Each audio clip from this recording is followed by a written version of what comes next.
Hello guys, welcome back po sa ating channel Stock Play at muli po tayo mag-update about top trending stocks and don't forget to subscribe sa ating channel and para palagi kang ma-update sa mga bagong upload natin. Okay, unahin natin yung plus. Ba yung Tuesday, no? Tama ba Tuesday? March 3. Nakakabilis ng panahon, no? February tapos ngayon March na. So ngayon for plus, kung titingnan natin, we have a nice rally here as we see. Okay. So sa part na to, tignan natin kung mag-extend pa kasi ano na to resistance na to. Major resistance na for plus. Ayan. So tignan natin kung mare-reject or magki-create ng wick dito. Or mag-close sa may taas. Ayan. Then sa daily chart, pag sinilip natin, na-hit na. And kung titingnan natin, of course, breakout pa nga dito So, diba sa may resistance natin. So, ito na yung second resistance. Ayan. Of course, na-hit na. And, yes, this previous resistance and now acting as a support. So, syempre, kung hindi po ito makakapanik sa taas, so, dito siya magkakaroon ng retest. Ayan, 16. And right now, 18.48. No? I-check natin kung overbought na. Yes, overbought na yan. Pero still, possible pa rin. Tingnan natin kung hanggang saan. For our chart, okay, so overbought na din dito, guys. Maybe possible extend somewhere here. Ayan sa may natin Ayan sa red line. Ayan sa may 200 day moving average natin. Or 200 moving average. Ayan. Somewhere here sa 19.35. So let's see kasi overbought na dito sa 4-hour chart 2-hour chart overbought na din. Okay. Yan sa 1-hour chart. May bearish divergence. Ayan. So, overbought na din dito sa 1-hour chart. Ayan. So, pwede pang extend na konti pero yun nga medyo delicate sa pagkaganito itsura. Yan. So, right now, nasa resistance. Tingnan natin kung ano mangyari bukas. If ever na maging trending ulit siya. APL. Ayan, for APL naman, i-check muna natin sa weekly. Kung ano ba nangyari dito for APL. And kasi before, ang dati niyang bottom ito 0.01 and right now, dito na 0.004. Ayan. But I think kung titignan natin, pwede ulit mag-retest dito So 0.01 0.007 siya ngayon So kung i-extend natin to, itong area na to, ayan. So pwede ulit mag-retest, guys.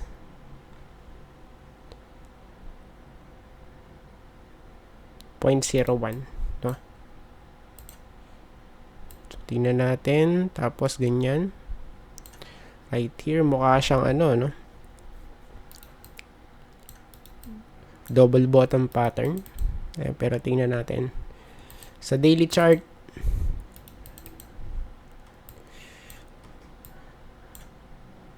nag-bounce dun sa may 200. So, good yan.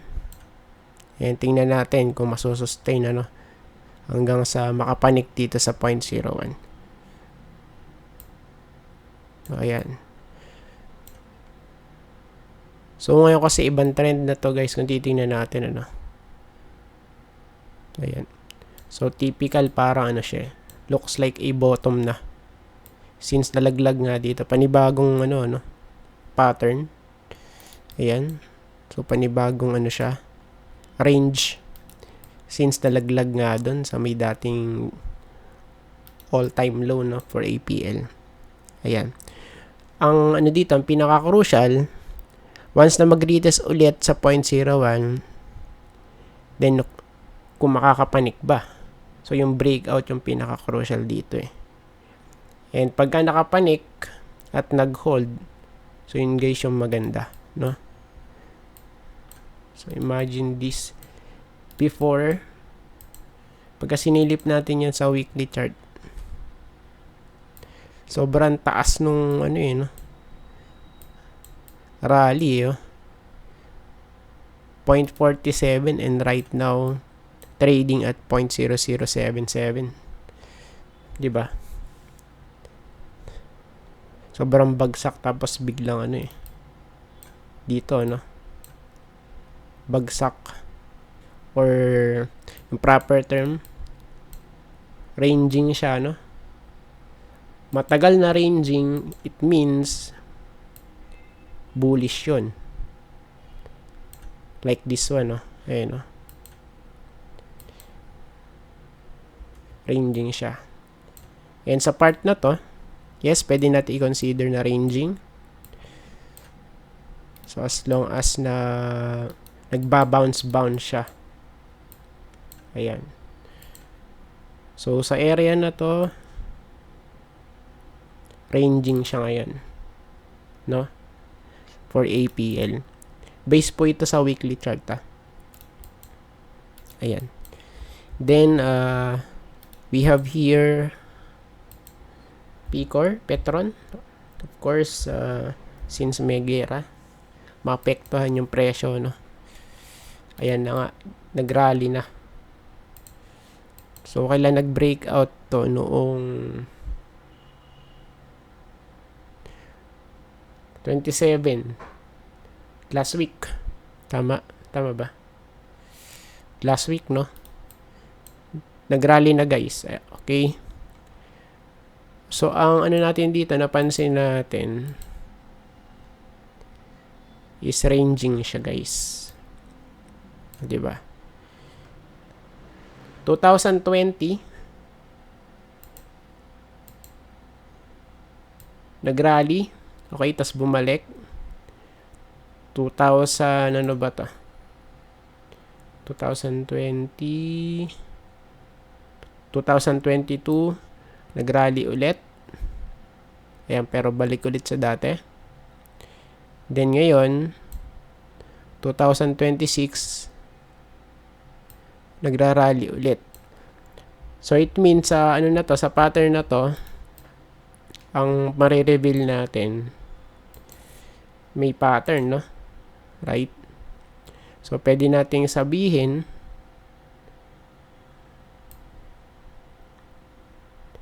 ito ang possible target. Ayan, ano? Kung pagbabasihan natin yung mismong pattern, guys, ano? Okay. Looks like a triple bottom pattern. So, unless talaga kung hindi makapanik dito. Ayan, no? Mukha siyang triple bottom pattern. We have first, second, tapos ito yung third. Okay, possible third, no? If ever na makakapanik. So, ngayon, 3.3. Ang possible, ano dito, resistance, nasa 4. 4.2. Ayan. So, yan ang nakikita natin for Picor. Maganda itsura eh. Especially dito kung titingnan natin, ano. Kabi-breakout dun sa may taas nung, ano, 200 weekly moving average. Ayan, oh. Nag-breakout, guys, eh. Sabihin, good siya, no? Especially kung masusustain. So, tingnan natin kung ano mangyayari. Ayan. Then, we have PXP. Petroleum Corporation, PLEX. And sa part na to, ayan, breakout, ano? Since 2018, pa-downtrend siya, no? Diba? Tapos, yun nga, na-hit na yung pinaka low. Dito guys. Almost, ano? Ayan, pero hindi naman totally yung pinaka bottom. Somewhere here sa area na to. Yan. Okay. So, ngayon, malapit na mag-retest doon sa may red line. Okay. Then, sa daily chart,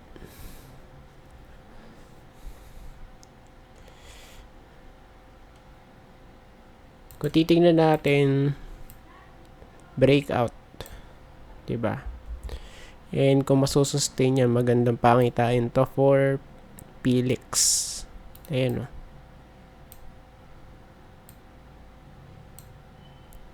Diba?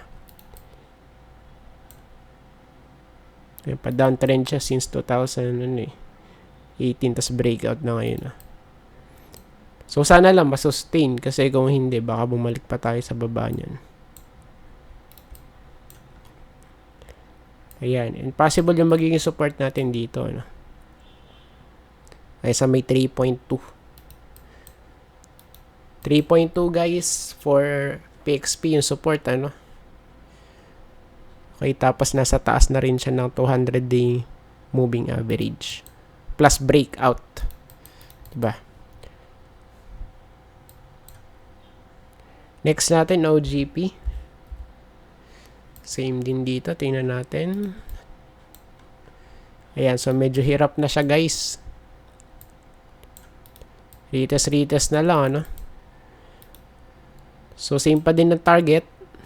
Sa may support, malapit sa 38. And remember, we have here a gap up. No? So, may gap up dyan. And sa weekly chart, so, 1 month siyang, ano, no? Green candle. Green candles, guys. Ayan, no? 1 month yan. Tapos ngayon na nag-print ng medyo red. Ayan. So, for this March, maybe parang off to ngayon, ano? Dahil yun nga, may mga or meron tayong dalawang divergence na nakita rito. Ayan, no? Let's see, ano, for this one. And yun last, SM. Check natin to SM naman. Check natin SM. So, still pa downtrend pa din sa SM. We don't know why. But, kung pagbabasihan natin tong chart, so, ito possible na mangyari. Ayan, ah.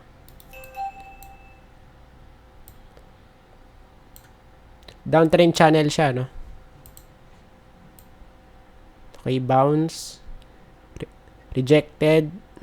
Bounce. Rejected. Bounce. Rejected. So, it means possible malaglag dito sa 640 sa area na to, guys. Diyan. So, around, I think, mga May, April. Let's see. Sa area na to. And magkakaroon lang to ng recovery pagka ano, no? Pagka wala na sa loob ng channel na yan. So, hanggat walang breakout, so still magiging bearish to. Ayan. So, still channel siya eh. Since ano nga to? 2018, no? Ayan, pa-downtrend. Pero pagka naman nag-breakout siya, maganda. Yun nga lang ngayon, wala pa eh. Nung COVID, kita mo nalaglag dito sa 500 pero naka-recover naman dito, no? 1,000. 500, 1,000. 100% increase. Ayan. Tapos, yun na. Spaghetti pa baba. Walang ano eh. Walang breakout, guys. So, channel yung piniprint niya ngayon. Ayan. So, unlike sa iba. Tingnan natin. Si Jollibee. Alam ko breakout na to eh. Or hindi. Iba ata yung nakita ko. Or yung natandaan ko before. Ayan. No? Si ICT. Ayun.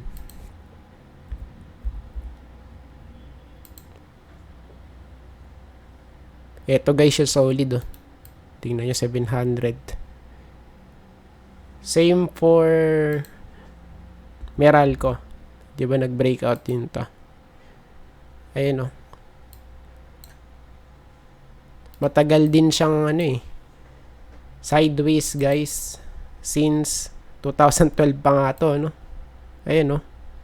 So grabe to oh. Okay. Tapos breakout. Di ba? Triple bottom kasi sa taas nag-breakout eh. So kung triple top to, dapat sa baba. Ayan, no? So we have 1, 2, 3. Tapos breakout. Push. Ayan. So, mentras mas matagal yung accumulation phase, ibig sabihin, mas ano yun, mas mataas yung magiging discovery phase nun. Katulad na to. Diba, na-hit na yung target nung rectangle na to eh. Ayan. So, I think, tapos na tayo guys at maraming salamat sa panonood. See you po ulit bukas. Maraming salamat. Bye-bye and God bless.